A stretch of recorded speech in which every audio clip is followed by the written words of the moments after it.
بسم اللہ الرحمن الرحیم الحمد للہ والصلاة والسلام علی رسول اللہ وعلی آلہ وصحبہ اجمعین اما بعد۔ انشاءاللہ آج ہم سٹارٹ کرتے ہیں اپنی کلاس کو۔ آج ہم نے جو جس چیز پر ہم نے بات کرنی ہے انشاءاللہ وہ ٹاپک ہے خوف اور خشیت کے حوالے سے۔ ہماری جو کتاب چل رہی ہے حلیۃ طالب العلم، اس کے اندر مصنف رحمہ اللہ نے، شیخ بکر ابو زید نے، بہت سی کوالٹیز کا ذکر کیا ہے جو ایک طالب علم کے لیے بہت ضروری ہیں، اسینشل ہے۔ ان میں سے کچھ میں نے کوالٹیز کو سلیکٹ کیا، ظاہر ہے ساری کوالٹیز کو پڑھنا ڈسکس کرنا ذرا مشکل تھا، تو وہ چیزیں جو میں سمجھتا ہوں کہ جن پر ایمفیسس زیادہ ضروری ہے ایز کمپیئر ٹو ادرس، اور جو ڈائریکٹلی ایک طالب علم کے علمی جو جرنی ہے اس کے اندر اس کے لیے ممد ثابت ہو سکتی ہے، ہیلپ فل ثابت ہو سکتی ہے، جو اس کے لیے ضروری ہے، انشاءاللہ اس کو ہم ڈسکس کر لیتے ہیں۔ آج جو ہم انشاءاللہ ٹاپک پہ بات کریں گے وہ ہے خوف اور خشیت۔ یہ دو ورڈز ہیں، الفاظ ہیں، ان میں کیا فرق ہے، ان کے کیا ٹینجنٹس ہیں، ان کی کیا ڈائمنشنس ہیں، انشاءاللہ اس حوالے سے ہم ڈسکس کریں گے انشاءاللہ۔ مصنف رحمہ اللہ تعالیٰ عنہ کی جو عبارت ہے وہ خاص طور پہ امام احمد بن حنبل رحمہ اللہ کا یہ قول نقل کرتے ہوئے فرماتے ہیں، وہ کہتے ہیں کہ امام احمد بن حنبل رحمہ اللہ نے فرمایا کہ اصل العلم خشیت اللہ تعالی، کسی بھی علم کی اصل، خاص طور پہ دین کی علم کی بات کر رہے ہیں، علم کی اصل، دینی علم کی جو اصل ہے اس کی بنیاد اللہ کی خشیت ہے۔ آسان الفاظ میں یوں کہا جا سکتا ہے کہ کسی بھی عمل کے لیے، خاص طور پہ وہ عمل جو انسان دین کے نام پر کرتا ہے یا دین سمجھ کے کرتا ہے، اس کی بنیاد اللہ کا خوف اور اللہ کی خشیت ہے۔ اور خاص طور پہ جب انسان ایک علم حاصل کر رہا ہے یا علمی جرنی کو اس نے اڈاپٹ کر رکھا ہے، تو اس وقت اس کے لیے بہت ضروری ہے کہ ہی must be equipped with the خوف اینڈ خشیہ آف اللہ سبحانہ وتعالی۔ اب خشیت جو ہے اس کا کیا مطلب ہے، اور خوف ایک مترادف ورڈ ہے، اس کا مطلب کیا ہے، آئیے اس پہ تھوڑی سی ڈسکشن کر لیتے ہیں۔ قرآن مجید کے اندر یہ دونوں ٹرمز یوز ہوئی ہیں، خوف بھی استعمال ہوا ہے، خشیت بھی استعمال ہوئی، جیسا کہ سورۃ البقرہ کی آیت نمبر 277 میں اللہ تعالیٰ فرماتے ہیں ان الذین آمنوا وعملوا الصالحات واقاموا الصلاة وآتوا الزکاة لهم اجرهم عند ربهم ولا خوف علیہم ولا هم يحزنون، بے شک وہ لوگ جو ایمان لے کے آئے، انہوں نے نیک اعمال کیے اور انہوں نے نماز کو قائم کیا، زکوٰۃ ادا کی، ان کے لیے اجر ہے ان کے رب کے پاس، نہ ان کے لیے کوئی خوف ہے اور نہ وہ غمگین ہوں گے، نہ ان پر کوئی خوف ہے نہ وہ غمگین ہوں گے۔ تو یہاں پہ اللہ تعالیٰ نے لفظ خوف استعمال کیا، تو علماء بیان کرتے ہیں کہ خوف اور حزن، غم، علماء کہتے ہیں غم ہوتا ہے ماضی کے اوپر اور خوف ہوتا ہے مستقبل کے بارے میں۔ تو آپ کہہ سکتے ہیں ڈپریشن اور انزائٹی بیسیکلی خوف کو کہتے ہیں۔ تو خوف جو ہے فیوچر کے بارے میں کہ آگے کیا ہونے والا ہے۔ تو ظاہر ہے ایک بندہ جب دنیا سے رخصت ہو رہا ہے تو اس کو دو ہی کنسرنز ہوتے ہیں، ایک خوف اور ایک غم۔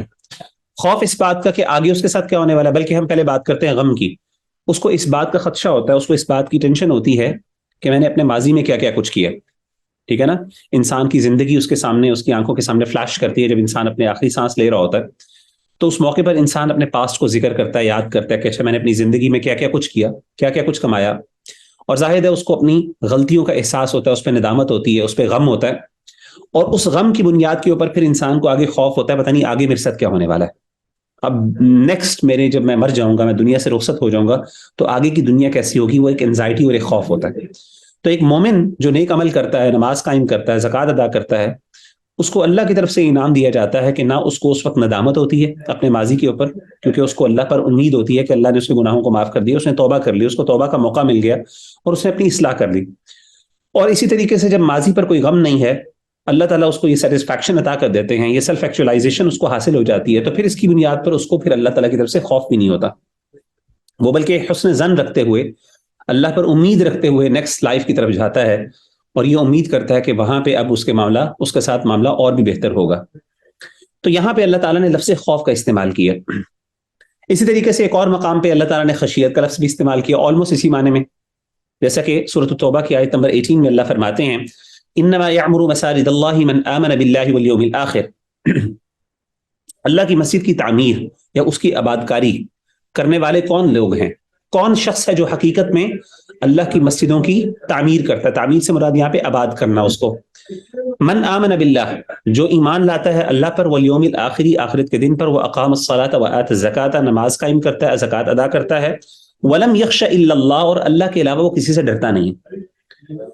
تو اللہ کی مسجدوں کو آباد کرنے والے لوگوں کی کچھ کوالٹیز اللہ نے ذکر کی، جس میں سے پہلی ہے اللہ پر ایمان، آخرت پر ایمان، اس کے بعد نماز قائم کرنا، پھر اس کے بعد زکوٰۃ ادا کرنا، اور اس کے بعد اللہ کے علاوہ کسی سے نہ ڈرنا، یعنی صرف اللہ کے بارے میں انسان کی خشیت ہو۔ فَعَسَىٰ أُولَٰئِكَ أَن يَكُونُوا مِنَ الْمُهْتَدِينَ، اللہ کہتے ہیں توقع یہ ہے کہ یہی لوگ ہیں جو ہدایت یافتہ ہیں۔ ٹھیک ہے، تو یہاں پہ آپ دیکھ رہے ہیں کہ اللہ نے خوف کا لفظ استعمال کیا اور خشیت کا لفظ استعمال کیا۔ اب آئیے ان دونوں کے اندر خوف کا مطلب عام طور پہ ترجمہ اس کا ڈرنا یا خوف ہی کیا جاتا ہے، لیکن اس میں ایک باریک سا فرق ہے جو کہ محمد بن صالح العثیمین رحمہ اللہ تعالی عنہ واضح کرتے ہیں۔ وہ کیا ہے؟ وہ کہتے ہیں کہ خشیت کیا ہوتی ہے؟ خشیت بھی خوف کے معنی میں استعمال ہوتا ہے، لیکن خشیت ایسے خوف کو کہتے ہیں جو کہ علم اور تعظیم پر مبنی ہو، جس کی بنیاد تعظیم اور علم ہو۔ آپ کو پتہ ہے کہ انسان کو بہت سی چیزوں سے خوف آتا ہے، اور لیکن وہ خوف جو ہوتا ہے عام طور پہ وہ تعظیم یا علم کے اوپر مبنی نہیں ہوتا، اس کی فاؤنڈیشن، اس کی بیس جو ہے تعظیم نہیں ہوتی۔ یعنی انسان مثال کے طور پہ شیر ہے، اس سے انسان کو ڈر آتا ہے، تو وہ ڈر کی بنیاد یہ نہیں ہوتی کہ انسان اس کو بہت بڑی چیز کوئی سمجھتا ہے، نہیں، انسان کو ڈر ہوتا ہے کہ یار یہ کوئی نقصان نہ دے دے۔ اسی طریقے سے سانپ ہے، یا اسی طریقے سے کوئی بھی خطرناک چیز ہو گئی جو کاٹنے والی ہے، نقصان دینے والی ہے، اس سے انسان کو خوف کس لیے آتا ہے کہ کہیں کسی طریقے سے یہ مجھے ہارم نہ کر دے، نقصان نہ پہنچائے۔ علم اور تعظیم نہیں ہوتی، لیکن ایک خوف انسان کو اپنے والد سے بھی آتا ہے، ایسے ہی ہے کہ نہیں؟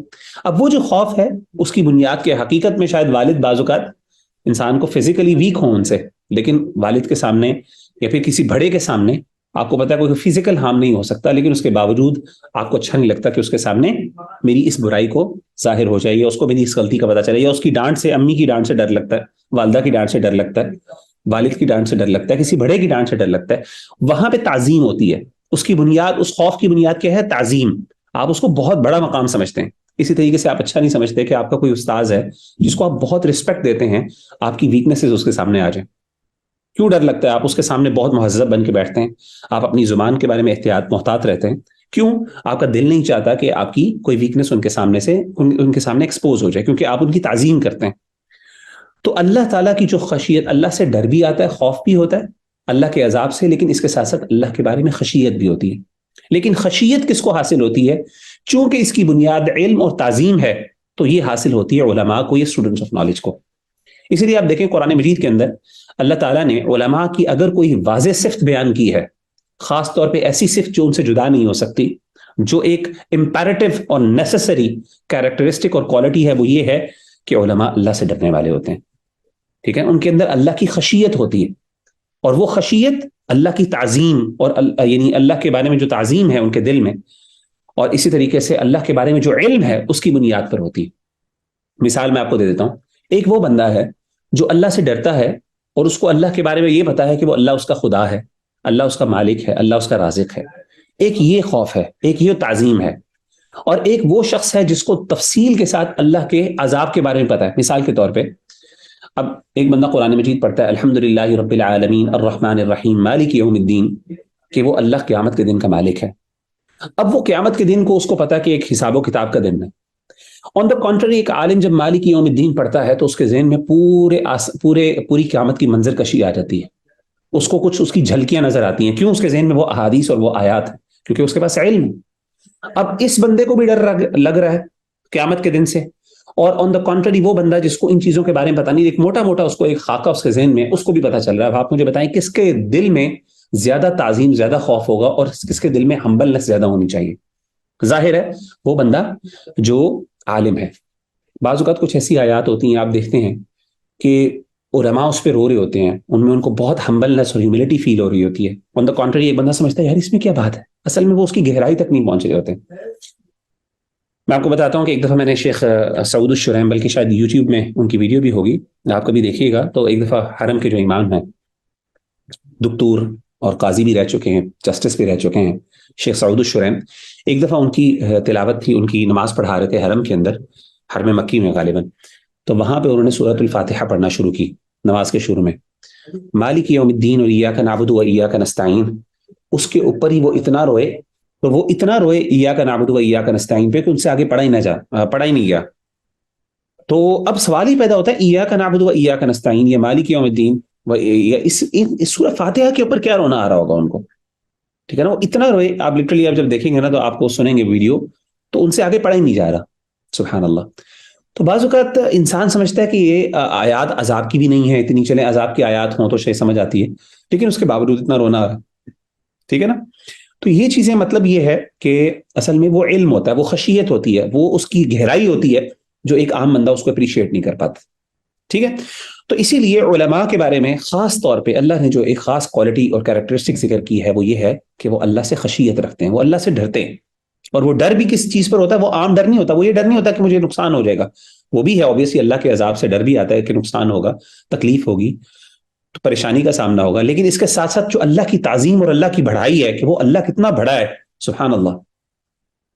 وہ بندہ جس کو اللہ تعالیٰ کی صفات کا پتہ ہے, اللہ کی کیریکٹرسٹکس کا پتہ ہے, سبحان اللہ, جس کو اللہ کی معرفت ہے, ظاہر ہے جب وہ گناہ کرے گا تو اس کے اوپر زیادہ ڈر, زیادہ خوف ہوگا, کیونکہ اس کو اللہ کی ہیبت کا اس بندے کی نسبت زیادہ پتہ ہے جس کو اس کے بارے میں نہیں پتا. ٹھیک ہے نا. تو یہ کامن سی بات ہے, راکٹ سائنس نہیں ہے اس میں, کوئی لاجیکل بات سی ہے. اب اللہ کی خشیت کیسے حاصل ہو سکتی ہے, سوال یہ پیدا ہوتا ہے. ظاہر ہے دو ہی چیزوں سے حاصل ہو سکتی ہے. ایک چیز کہ انسان علم حاصل کرے, اللہ کی معرفت ہو. ظاہر ہے جتنا زیادہ علم ہوگا, جتنا زیادہ اللہ کے بارے میں انسان جانے گا, اتنی ہی زیادہ اللہ کے بارے میں رسپیکٹ, اللہ کے بارے میں تعظیم انسان کے دل کے اندر اجاگر ہوگی. ٹھیک ہے, پہلی چیز یہ. دوسری چیز جو خاص طور پہ صرف علم ہی کافی نہیں, بلکہ اس علم کے ساتھ ابن عثیمین رحمہ اللہ تعالیٰ عنہ فرماتے ہیں, اور اس طریقے سے مصنف رحمہ اللہ تعالیٰ عنہ کا بھی یہی تھیسس ہے کہ جتنا انسان عمل کرتا ہے اتنا ہی زیادہ انسان پر خشیت اللہ کی طاری ہوتی ہے. جو عامل ہوتا ہے, جو اس علم کر عمل کرنے والا ہوتا ہے, اس کے کیریکٹر کے اندر اللہ کا خوف مینیفیسٹ ہوتا ہوا نظر آتا ہے. اس کو نظر آتا ہے کہ یہ بندہ چلتا پھرتا اللہ سے ڈرنے والا بندہ ہے. ٹھیک ہے نا. صرف علم کافی, ہاں علم سے بھی فائدہ ہوتا ہے, لیکن ظاہر ہے وہ بعض اوقات اتنا انفلوئنس نہیں کر پاتا جتنا عمل انفلوئنس کرتا ہے.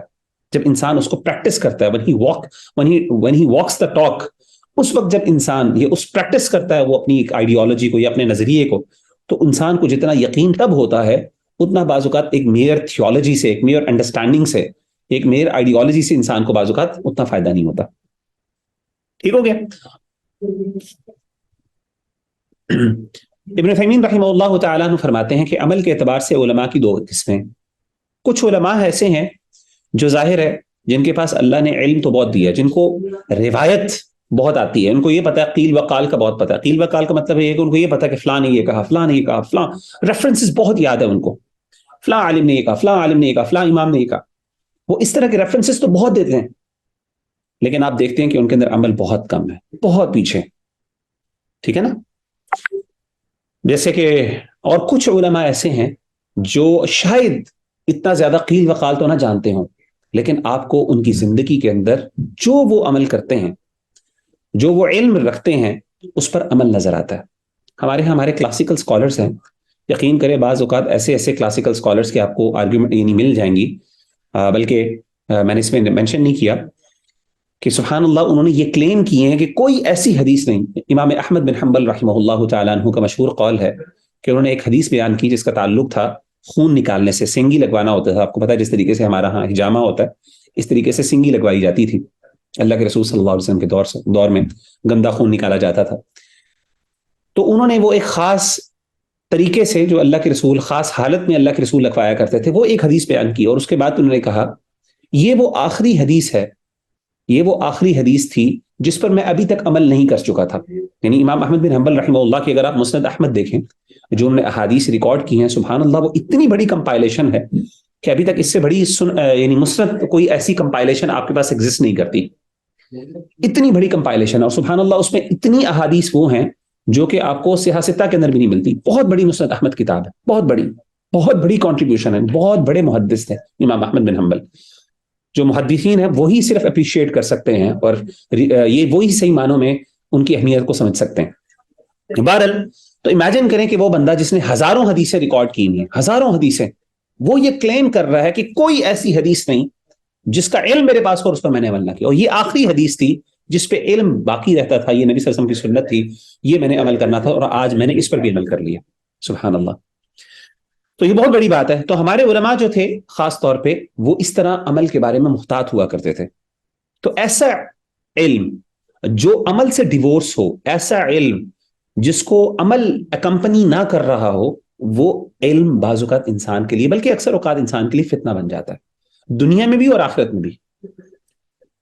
کیوں فتنہ بنتا ہے؟ کیونکہ دیکھیے وہ بندہ جو علم نہیں رکھتا نا، اللہ اس کی بعض اوقات پکڑ اتنی زیادہ نہیں کرتے، اس کو بعض اوقات بڑی بڑی چیزیں معاف ہو جاتی ہیں. لیکن آن دا کانٹری جو عالم ہوتا ہے اس کی چھوٹی چھوٹی چیزیں بھی بعض اوقات پکڑی جاتی ہیں. یاد رکھیے گا جو بندہ جتنا علم رہتا ہے اس کے پاس، جس کے پاس جتنا علم ہے اتنا ہی ایکسکیوز بھی کم ہے. اور ظاہر ہے وہ بندہ جتنا زیادہ اگنورنٹ ہے، جتنا جاہل ہے، جنرلی آپ بھی دیکھیں، آپ دیکھتے ہیں کہ وہ بندہ جو پڑھا لکھا ہوتا ہے آپ کی ایکسپیکٹیشنز اس سے زیادہ ہوتی ہیں. اور وہ بندہ جو پڑھا لکھا اتنا زیادہ نہیں ہوتا، جس کو چیزوں کا نہیں پتا ہوتا، آپ اس کی بعض اوقات بڑی بڑی غلطیوں کو نظر انداز کر لیتے ہیں. ٹھیک ہے نا؟ بچے کو آپ کیوں نظر انداز کر دیتے ہیں؟ بچے کی بڑی بڑی غلطیاں بھی آپ کہتے ہیں یہ بچہ سمجھدار نہیں ہے، اس کو پتہ نہیں. لیکن ایک ایڈلٹ ہے اور جتنا وہ سمجھدار ہو، اس سے جب یہ غلطیاں ہوتی ہیں اور وہ عالم بھی ہو، تو پھر اس کی چھوٹی چھوٹی غلطیاں بھی بعض اوقات پکڑی جاتی ہیں. ٹھیک ہے نا؟ قیامت کے دن اللہ تعالیٰ علم کے بارے میں انسان سے سوال کریں گے. حدیث میں آتا ہے لا تزول قدم عبد یوم القیامت عند ربہ حتی یسأل عن خمس. ایک بندہ اللہ کے سامنے سے اپنے قدموں کو ہلا نہیں سکے گا، ہٹا نہیں سکے گا، جب تک کہ اس سے 5 چیزوں کے بارے میں سوال نہ کر لیا جائے. عن عمرہ فیما افنا، اس کی عمر کے بارے میں سوال کیا جائے گا کہ وہ عمر کہاں پہ لگائی، وقت کے بارے میں سوال ہوگا. وعن شبابہ فیما ابلا، اسی طریقے سے اس کی جوانی کے بارے میں سوال ہوگا. تو 2 سوال ہوں گے انسان کے وقت کے بارے میں. عمر انسان کا وقت ہے، ظاہر اللہ نے جو مہلت دی ہے، بھائی تمہیں ٹائم دیا تھا، فلاں کو ٹائم نہیں دیا. تمہیں اتنی مہلت دی تھی، فلاں کو نہیں دی، تم نے کیا کیا بتاؤ. تمہیں جوانی دی تھی، فلاں کو جوانی نہیں دی تھی. فلاں تو جوانی کے اندر بیچارہ بیڈ ریڈن ہو گیا تھا، وہ تو کوئی ایسی بیماری کا شکار ہو گیا کہ اس کی انرجی نہیں تھی، اس کے پاس طاقت نہیں تھی، کچھ نہیں کر سکا. تمہیں تو جوانی تھی، بھرپور جوانی تھی، طاقتیں تھیں، ہمتیں تھیں، کہاں پہ لگائیں. وعن مال، اور مال کے بارے میں سوال ہوگا. من این اکتسبہ فیما انفقہ، مال کے بارے میں بھی 2 سوال ہوں گے. کہاں سے خرچ کیا، کہاں سے کمایا اور کہاں پہ خرچ کیا. تو جس طرح عمر کے بارے میں 2 سوال ہیں، عمر کے بارے میں جنرل سوال پورا ٹائم، دوسرا پھر جوانی کے بارے میں، پھر اسی طریقے سے مال کے بارے میں کہاں سے کمایا اور کہاں پہ خرچ کیا. یہ 4 سوال. اور آخر میں وماذا عمل فیما علم، یہ بتاؤ کہ جو علم حاصل کیا تھا اس پر عمل کتنا کیا. تو جتنا جتنا آپ علم حاصل کر رہے ہیں، وہاں پہ جہاں پہ آپ کی فضیلت ہے بہت بڑی، ایک عالم کی اللہ کے ہاں بہت بڑی فضیلت، اتنی بڑی فضیلت ہے کہ آپ امیجن نہیں کر سکتے. نبی صلی اللہ علیہ وآلہ وسلم نے فرمایا تھا، نبی صلی اللہ علیہ وسلم حدیث سے آپ صلی اللہ علیہ وسلم فرمایا کہ ایک عالم ہے، ایک بندہ جو علم کے رستے پہ نکلتا ہے، اللہ تعالیٰ کے فرشتے اس کے اپنے پر بچھاتے ہیں اس کے پیروں کے نیچے، اور ہر چیز، ہر اللہ کی مخلوق، یہاں تک کہ سمندر کے اندر جو مچھلی ہے وہ بھی اس کے لیے دعائیں کرتی ہے، فرشتے دعائیں کرتے ہیں.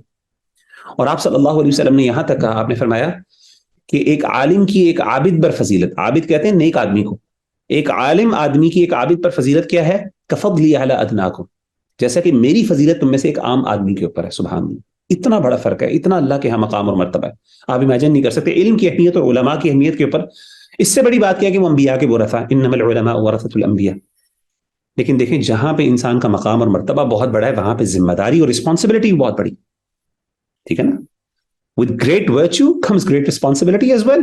جہاں پہ اللہ نے آپ کو بہت فضیلت دی ہے، ورچو دیا ہے، وہاں پہ اللہ تعالیٰ کی طرف سے آپ کی پکڑ بھی ہوگی. تو جو بندہ جتنا علم رکھتا ہے اتنا اللہ کے ہاں مقرب بھی ہے، پسندیدہ بھی ہے، پیارا بھی ہے، لیکن اس کے ساتھ ساتھ پھر پکڑ بھی ہے، رسپانسبلٹی بھی زیادہ بڑھ گئی.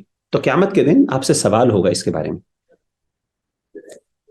اللہ تعالیٰ نے ایسے علماء اور خصوصاً اہل کتاب پر قرآن مجید میں اس اعتبار سے بہت زیادہ نقد کیا ہے، تنقید کی ہے، جو علم تو رکھتے ہیں لیکن اس کے مطابق عمل نہیں کرتے.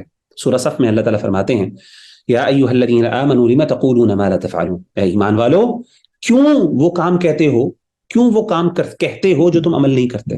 کبر مقتا عند اللہ، اللہ کے ہاں یہ بہت بڑا گناہ ہے، اللہ کے ہاں بہت بڑی بات ہے کہ آپ منہ سے بہت زیادہ کلیم کرتے رہو، باتیں کرتے رہو، لیکن اس پر عمل نہ کرو.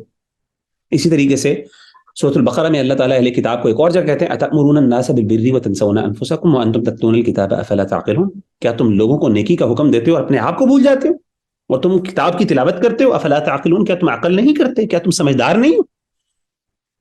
اللہ اکبر.